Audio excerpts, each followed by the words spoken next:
radio-imo.fr, l'information immobilière.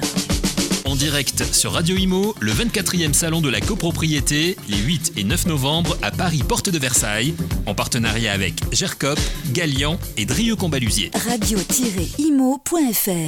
Un salon de la copropriété très animé cet après-midi avec des allées qui sont remplies. On en parlait à l'instant avec notre prochain invité. Gilles, je vous laisse nous dire de qui il s'agit. Tout à fait, merci Olivier. Donc nous recevons maintenant Emmanuel Connaisson, directeur marketing et digital de la société Engie. Bonjour Emmanuel. Bonjour. Alors, la plupart des gens, des copropriétaires, on est au salon de la copropriété, connaissent Engie, mais pas forcément. Alors, je vous invite quand même à présenter Engie, le nom Engie. Alors effectivement, Engie, le nom est un peu nouveau parce qu'on a annoncé notre nouveau nom il y a 2 ans. Mais derrière ce nom-là, c'est l'ex-GDF Suez qui a décidé de se rebaptiser pour avoir un nom qui soit vraiment évocateur à l'échelle mondiale de ses activités. Alors Engie, donc c'est ex-GDF Suez, c'est le gaz, mais pas que. C'est le gaz et l'électricité. En tant qu'énergéticien, on intervient effectivement sur les 2 énergies. Et effectivement, moi j'appartiens à une entité d'Engie qui est Engie Entreprises et Collectivités et qui est dédiée à la commercialisation de gaz et d'électricité pour les entreprises, pour les collectivités et pour les syndics et copropriétés en France. Donc c'est le gaz, vous êtes sur l'électricité, vous avez une stratégie de développement fort sur l'électricité qui n'est pas forcément votre histoire. Alors notre vraie histoire, je parlais tout à l'heure de notre ancien nom GDF Suez, il y a GDF dedans, donc notre historique est avant tout gazier, mais finalement gaz, électricité, c'est pas si éloigné que ça. Et on a très rapidement compris que nos clients avaient des attentes assez similaires sur les 2 composantes et attendaient de leurs fournisseurs de pouvoir leur apporter des réponses sur les 2. Donc effectivement, après l'ouverture du marché sur le gaz, on s'est aussi lancé à la conquête sur l'électricité et on en a fait un 2e terrain de jeu. C'est ça, donc on parle de la fin des tarifs réglementés, on parle de l'ouverture du marché et c'est là que Engie doit se mobiliser et doit se faire face aux nouveaux arrivants, une concurrence qu'il ne connaissait pas auparavant. Alors effectivement, le secteur des syndics et des copropriétés a été soumis à la fin des tarifs réglementés jusqu'à la fin de l'année dernière. Donc c'est un marché à quelques exceptions près, parce que je ne vais pas rentrer trop dans la technique, mais à l'exception des toutes petites copropriétés qui en gaz consomment moins de 30 MWh par an, toutes les autres n'ont plus la possibilité de recourir aux tarifs réglementés. Et effectivement, cette référence aux tarifs réglementés a complètement disparu au profit d'offres de marché qu'effectivement Engie Entreprises et Collectivités propose depuis très longtemps, mais aussi un certain nombre d'autres concurrents. Et effectivement, le souhait d'ouvrir ce marché a pleinement fonctionné. Et aujourd'hui, la concurrence est vraiment là et le nombre d'acteurs s'est largement multiplié. Mais c'est aussi, en tant qu'opérateur historique, éminemment stimulant, et ça nous a amené à beaucoup plus innover et chercher en quoi on pouvait se différencier, à la fois pour fidéliser nos clients, mais aussi pour aller en conquérir effectivement sur l'électricité, comme vous le mentionnez tout à l'heure. Oui, parce que j'ai envie de dire, quand on est historique, on a peut-être un petit peu le mauvais réflexe de se reposer peut-être un petit peu trop sur ces gens très, très loin de là, mais peut-être un peu dans l'esprit, et c'est là que vous avez aussi peut-être un rôle en tant que responsable marketing digital. Voilà, alors c'est vrai qu'on a cette casquette d'opérateur historique, mais vous savez, le gaz, ça a toujours été une énergie concurrencée, parce qu'elle était substituable. Vous pouviez vous chauffer au fioul, vous pouviez chauffer au propane, donc déjà dans l'état d'esprit, on avait l'habitude de se battre. Là, ça nous a galvanisé encore plus, parce que là, la concurrence était gaz contre gaz, et c'est vraiment, ça nous a vraiment poussé à innover, à imaginer de nouvelles solutions et pour vraiment coller sur des choses qui font qu'on révèle leur énergie. Alors la copropriété, c'est un marché, à partir du moment où il y a de la concurrence, des immeubles qui sont équipés d'un chauffage collectif. Tout à fait, oui. Donc c'est un marché important. L'entité d'Engie, entreprise et collectivité, c'est à peu près 50 industriels des grands groupes. et donc les syndics et copropriétés en régulière avec un peu plus de 5100 syndics. Et ça représente derrière, donc c'est effectivement un marché important sur lequel on investit beaucoup. Alors justement, c'est de nouveaux acteurs. Yes. Il y a de nouveaux acteurs. On a reçu ce matin un courtier en énergie, des appels d'offres. Je dois comparer différentes offres. On s'y perd un petit peu, même si on est professionnel. L'avènement de ces courtiers est plutôt un point positif pour vous. C'est un nouvel acteur. D'autres pays où le modèle est un peu plus mature, mais c'est un modèle qui nous intéresse. Et pour nous, c'est un canal de commercialisation comme un autre.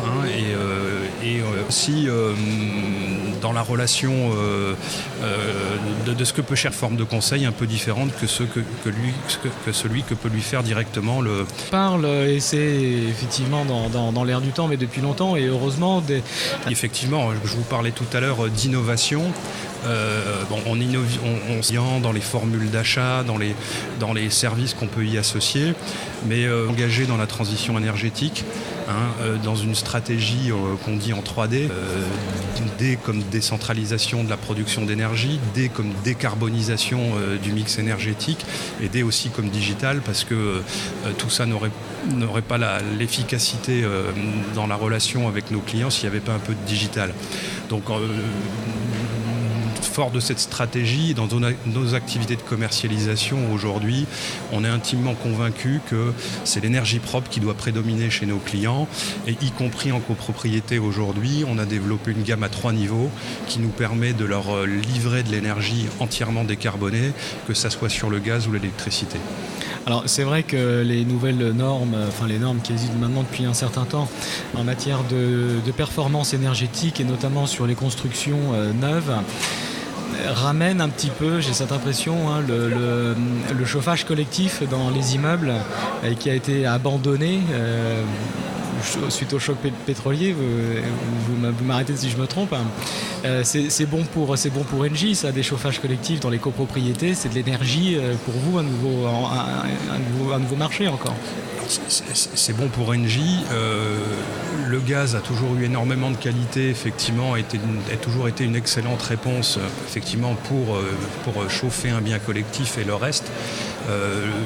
La réglementation nouvelle et la future lui redonnent une place vraiment de premier choix, et ça donne de belles perspectives à cette énergie qui est vraiment et qui reste une énergie qui est colonne vertébrale de la transition énergétique en fait.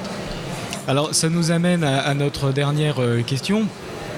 Puisqu'on parle du chauffage collectif dans les immeubles, de transition énergétique, on parlait tout à l'heure d'autoproduction. Là, c'est vraiment, est-ce qu'on peut parler du summum de la performance énergétique? On fait plus qu'en parler, parce que je vous disais, on a 3 niveaux d'intervention quand on parle d'énergie propre chez nos clients.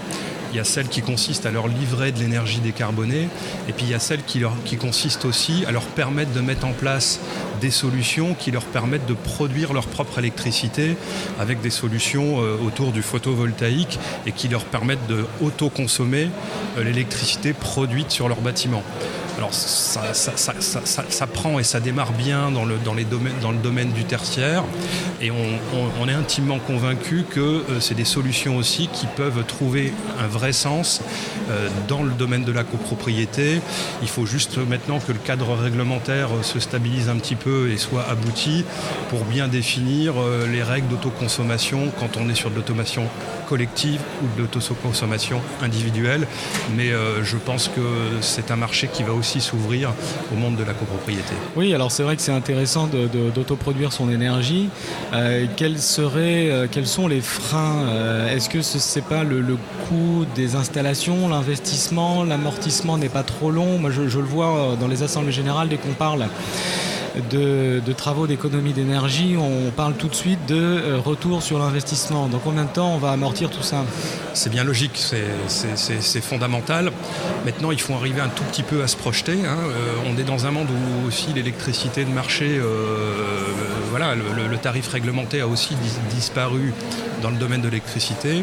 Aujourd'hui, le prix de l'électricité est aussi fait par des prix de marché.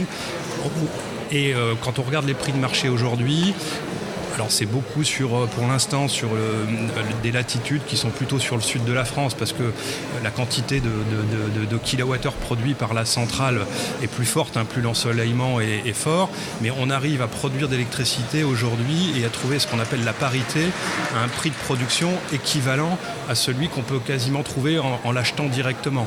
Et il faut aussi intégrer que le fait de s'équiper d'une centrale photovoltaïque, c'est des installations qui sont capables de durer